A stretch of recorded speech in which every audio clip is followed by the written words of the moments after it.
Welcome students. जो chapter हम लोग कर रहे हैं वो है फ्लो ऑफ फ्लूइड्स। और जो लास्ट हमारा जो टॉपिक था वो था पाइप का। और पाइप में भी जो हमने लास्ट डिस्कस किया था वो थे energy losses in the pipe and water hammer. ठीक है, अब जो टॉपिक हम करने जा रहे हैं वो है नोज़ल। नोज़ल को हम पाइप्स के साथ बहुत जगह इस्तेमाल करते हैं to increase the velocity of the jet. Nozzle क्या होती है उससे पहले आपको थोड़ा सा समझने की ज़रूरत है कि मान लो एक पाइप है, इसका यूनिफॉर्म डायमीटर जितना एरिया यहाँ उतना ही एरिया यहाँ पर है। ठीक है, तो वेलोसिटी इसकी जो है इस सेक्शन से इस सेक्शन तक सेम रहेगी। ठीक है, लेकिन मैं एरिया इसका पाइप का थोड़ा सा कम कर दूं। यहाँ पर A1 है और यहाँ पर A2 है, तो A2 is less than A1, A2 is less than A1। तो इसका मतलब क्या है कि कॉन्टिन्यूटी इक्वेशन के हिसाब से we know A1 V1 is equal to A2 V2। अब A2 अगर कम हुआ है तो इसका मतलब V2 बढ़ेगा, यानी कि V1 से V2 ज्यादा हो जाएगा। ठीक है ना। तो इसी तरह से मान लो मैं एरिया और भी कम कर दूं, यानी कि 1/4 एरिया हो जाए थोड़ी सी डिस्टेंस में पाइप का। ठीक है, तो वेलोसिटी जो है वो भी 4 गुना पहले से ज्यादा हो जाएगी, यानी कि जितनी V1 है उससे 4 गुना ज्यादा V2 होगी। तो ये एक इंटेंशनली अगर हम पाइप का डायमीटर जो है या पाइप का साइज एक स्मॉल डिस्टेंस में बिल्कुल कम कर दें तो हमारे को बहुत हाई वेलोसिटी मिल जाती है। और हाई वेलोसिटी की रिक्वायरमेंट हमारे को कई बार ज़रूरत पड़ती है। ठीक है, तो जो हमने ये टेपर किया है पाइप को छोटे से हिस्से में, इतने हिस्से को हम बोलते हैं माउथ पीस। ठीक है, टेपर्ड माउथ पीस हो गया ये। तो नोजल की डेफिनेशन अगर हम कहें तो नोजल क्या है? A nozzle is a tapering mouth piece which is fitted to the outlet end of pipe. ठीक है, तो अगर डेफिनेशन पूछे तो क्या बताओगे? It is a tapering mouth piece.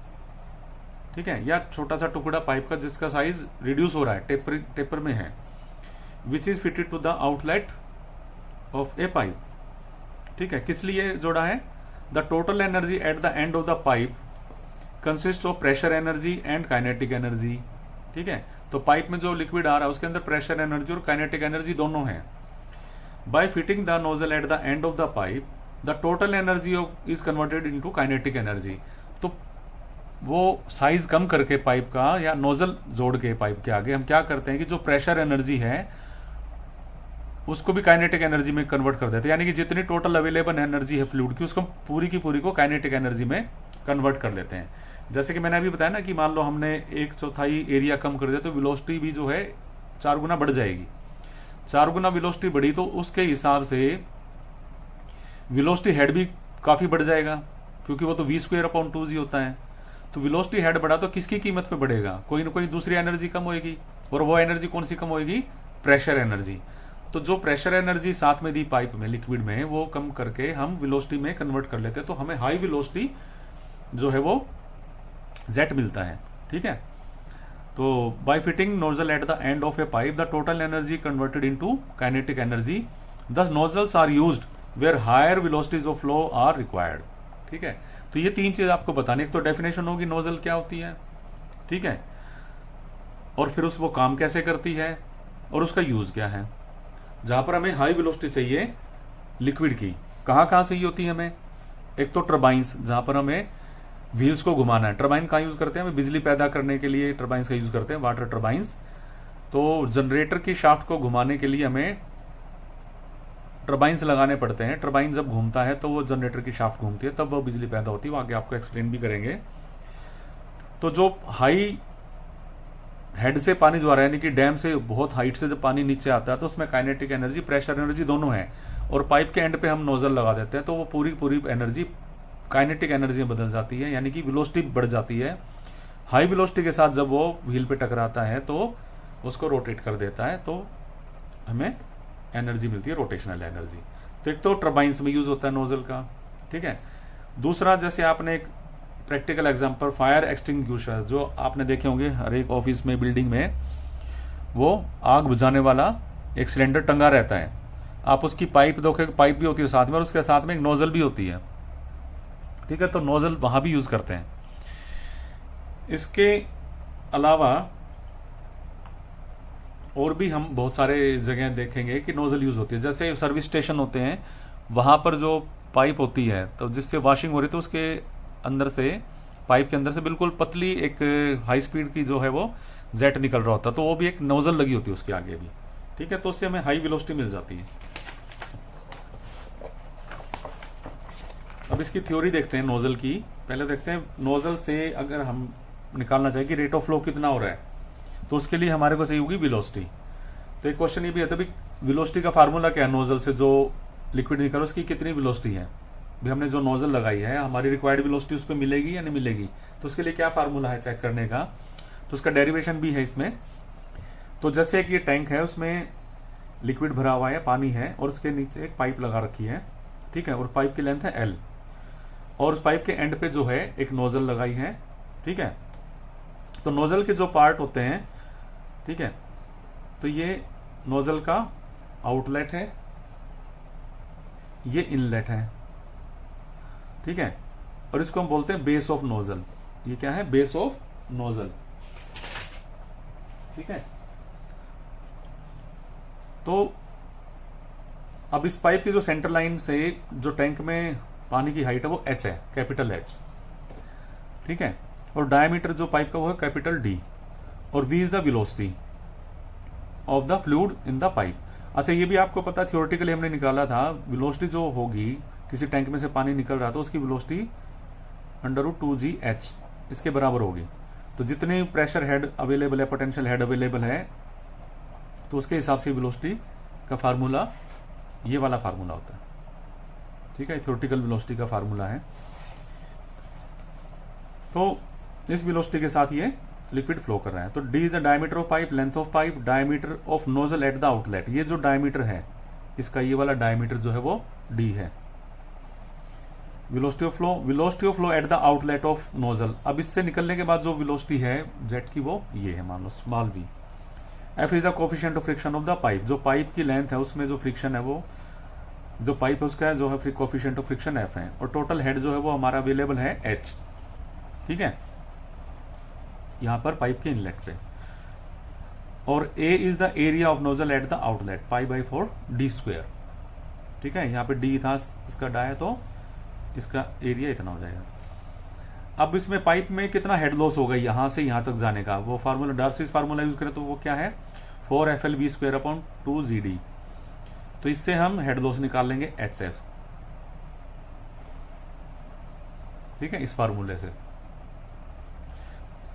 अब ये क्यों निकाला हमने, ताकि हम ये पता कर सकें कि जब नोजल में एंटर करेगा पानी, ठीक है, यहां पर कितना हेड अवेलेबल है, ठीक है ना, तो वो लॉस होके जितना बचेगा वही अवेलेबल होगा ना, ठीक है।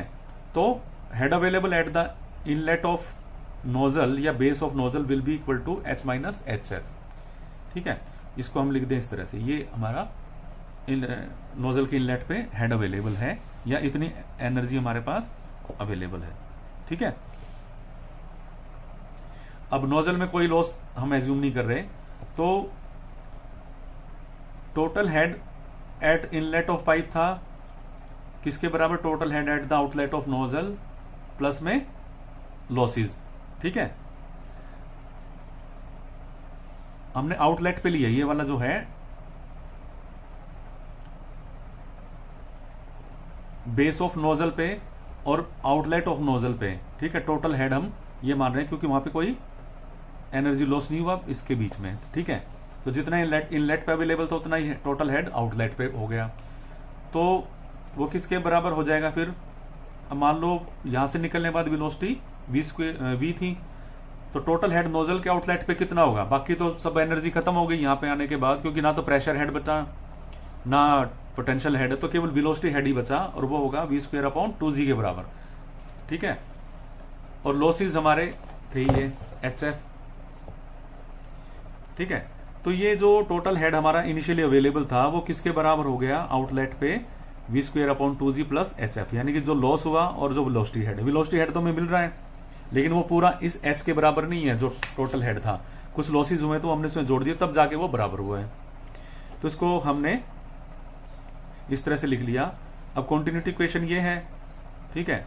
तो जो वेलोसिटी अवेलेबल थी शुरू पाइप के अंदर वो इसके बराबर है, तो इसको हमने इसी की फॉर्म में लिख लिया जो आउटलेट वेलोसिटी है नोजल के बाद। तो इसको फॉर्म में रखने के बाद सिंप्लीफाई करके ये इक्वेशन हमारी जो है v² आ गया, और फिर ये v की वैल्यू हमने ये निकाल ली। ये फार्मूला आपको याद होना चाहिए वेलोसिटी निकालने का नोजल के आउटलेट पे। तो उसमें क्या क्या है, अंडर रूट 2gh यानी कि head available at the inlet of pipe. दूसरा coefficient of friction, length of pipe, diameter of pipe, ठीक है, 1+4FL upon D into ratio of square of area of nozzle and pipe. ये formula बनेगा velocity निकालने का nozzle से। तो ये फार्मूला आपको याद होना चाहिए। अब कई बार पूछ लेते भाई किस हम जो नोजल लगाई है उससे हमें कितनी पावर ट्रांसमिट कर सकते हैं, ठीक है ना। पावर का मतलब है energy produced per unit time और work done per unit time. उसके लिए हमें क्या चाहिए, वर्क डन किसके बराबर होगा, फोर्स इनटू डिस्टेंस, ठीक है। तो फोर्स किसके कहां से आएगा, मास और एक्सेलरेशन से आएगा। तो मास निकालना पड़ेगा, mass of liquid at the outlet of nozzle पर सेकंड, कितना पर सेकंड मास आ रहा है, तो वो होगा मास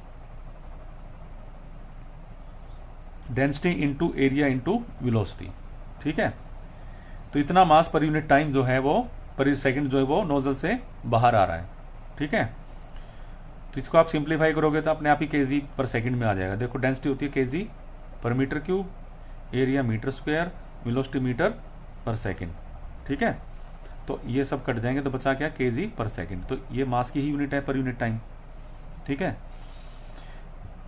तो आपको ये पहले भी आपको बताया है, ये ए इंटू वी क्या है, रेट ऑफ फ्लो है मीटर क्यूब पर सेकंड में, यानी कि वॉल्यूम पर यूनिट टाइम है। वॉल्यूम को डेंसिटी से मल्टीप्लाई कर दिया तो वो मास पर यूनिट टाइम हो जाएगा, ठीक है। तो इस तरह से ये फार्मूला है, rho A V per unit time mass इतना आ रहा है। अब काइनेटिक एनर्जी कितनी है जेट की आउटलेट ऑफ नोजल पे, वो उसका फार्मूला पता, हाफ mv² होती है। तो m की जगह ये चीज रख दी, तो ये आ गया हाफ रो ए क्यूब। तो पावर अवेलेबल कितनी होगी, ठीक है, ये हो जाएगी हाफ रो ए क्यूब वाट, ठीक है। क्योंकि मास जो है हमारा वो पर यूनिट टाइम है, ठीक है। तो ये काइनेटिक एनर्जी ये पर यूनिट टाइम पर सेकंड है हमारी। तो एनर्जी पर यूनिट टाइम या rate of flow of energy या rate of available energy is equal to power. Power कब बनती है, एनर्जी को टाइम से डिवाइड कर दें तो इसको हमने लिख दिया वाट, ठीक है ना। तो ये काइनेटिक एनर्जी, क्योंकि देखो m क्या है, केजी पर सेकंड, तो ये जो आया ना हमारा ये आएगा किलो जूल पर सेकंड में या न्यूटन मीटर पर सेकंड में आएगा इसकी यूनिट। तो न्यूटन मीटर पर सेकंड का मतलब पावर या जूल्स पर सेकंड का मतलब पावर। तो इतनी पावर हमारे अवेलेबल है आउटलेट ऑफ नोजल पे वाट में, और 1000 से डिवाइड कर दिया तो वो किलो वाट हो गया, ठीक है। तो ये फार्मूला होगा नोजल से पावर कैलकुलेट करने का। तो इसके लिए हमें क्या क्या चाहिए, density of liquid, area of the nozzle at outlet और velocity at the outlet of nozzle उसका क्यूब, ठीक है। तो ये पावर का फार्मूला है। पाइप का अगर निकालते हैं तो उसका फार्मूला ये है, ठीक है। पाइप के अगर निकालना हो कितनी पावर अवेलेबल है इनलेट ऑफ पाइप पे, वो इतनी अवेलेबल थी, ठीक है। तो क्यू या है ये भी ए इंटू वी है, एरिया ऑफ पाइप और वेलोसिटी इन द पाइप, ठीक है।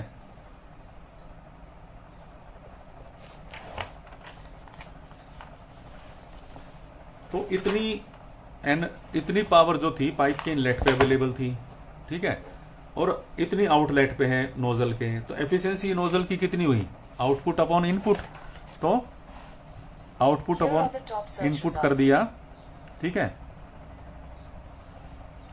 अब इसको क्या किया, जी से मल्टीप्लाई है यहाँ पे, तो इसको स्पेसिफिक वेट लिख दिया यहाँ पे, ठीक है। तो ये फार्मूला पाइप के इनलेट पे कितना होता है वो लिखा है। तो ये होगी पावर पाइप के इनलेट पे, और नोजल के आउटलेट पे पावर ये थी और पाइप के इनलेट पे ये, यानी कि इतनी पावर हमने दी थी नोजल को और इतनी मिली, तो एफिशिएंसी क्या हो जाएगी, ये बटा ये। ठीक है, तो उसको सिंप्लीफाई कर लिया फिर हमने, और सिंप्लीफाई करके एफिशिएंसी का जो फार्मूला आता है वो आता है ये आप करके देख लेना सिंप्लीफाई। तो ये फार्मूला आपको जरूर याद रखना है, डेरिवेशन करो ना करो लेकिन ये फार्मूला याद कर लेना। इसमें क्या क्या चीज क्या है वो आपको मालूम होना चाहिए। एक ये फार्मूला इंपॉर्टेंट है, ये नोट कर लो। किस चीज का फार्मूला, ये एफिशिएंसी ऑफ द नोजल। और ये फार्मूला था power available at the end of nozzle या आउटलेट ऑफ नोजल। फिर कहते हैं मैक्सिमम पावर कब ट्रांसमिट करेगी नोजल, तो उसके लिए क्या कंडीशन होगी। तो उसमें क्या किया इन्होंने, टोटल हेड इसके बराबर था, ठीक है, फिर सिंप्लीफाई कर लिया। तो पावर का फार्मूला ये है, ठीक है, ठीक है। और इसमें जो भी वेलोसिटी की वैल्यू थी वो हमने वेलोसिटी की वैल्यू रख दी इसके अंदर। पावर का फार्मूला ये था ना, तो वेलोसिटी की जो थी फार्मूला निकाला था उसको हमने यहां रख दिया, फिर उसको सिंप्लीफाई करते चले गए। सारा सिंप्लीफाई करके कॉन्टिन्यूटी इक्वेशन लगा के फिर जो हमारे पास आता है पावर का फार्मूला ये आ जाता है। तो मैक्सिमम पावर कब ट्रांसमिट होगी, जब हम उसको पावर को डिफरेंशिएट कर दें वेलोसिटी के साथ, ठीक है, और उसको इक्वेट कर दें 0 के बराबर। तो ये तरीका है उसको मैक्सिमाइज करने का।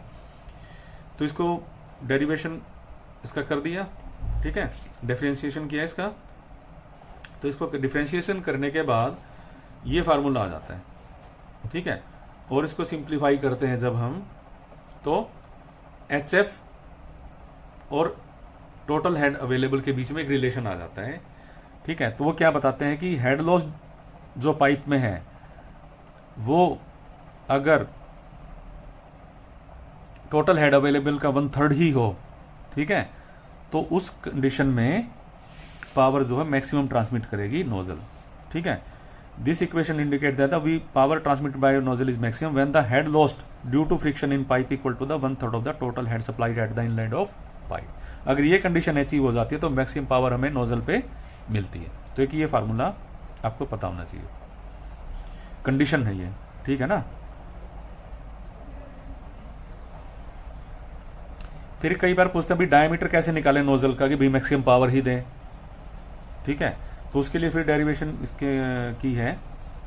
अब टोटल हेड अवेलेबल इसके बराबर है, ये इनलेट पे था पाइप के, या नो पाइप के इनलेट पे था, और ये आउटलेट ऑफ नोजल पे अवेलेबल हेड है।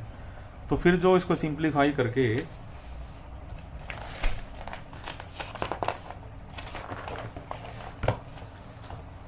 और कॉन्टिन्यूटी इक्वेशन लगाकर, ठीक है, तो हमारे पास क्या आ जाता है, ये चीज एरिया का जो रेशो है पाइप का और नोजल के आउटलेट पे, वो रेशो आता है √8 FL/D। यानी कि मान लो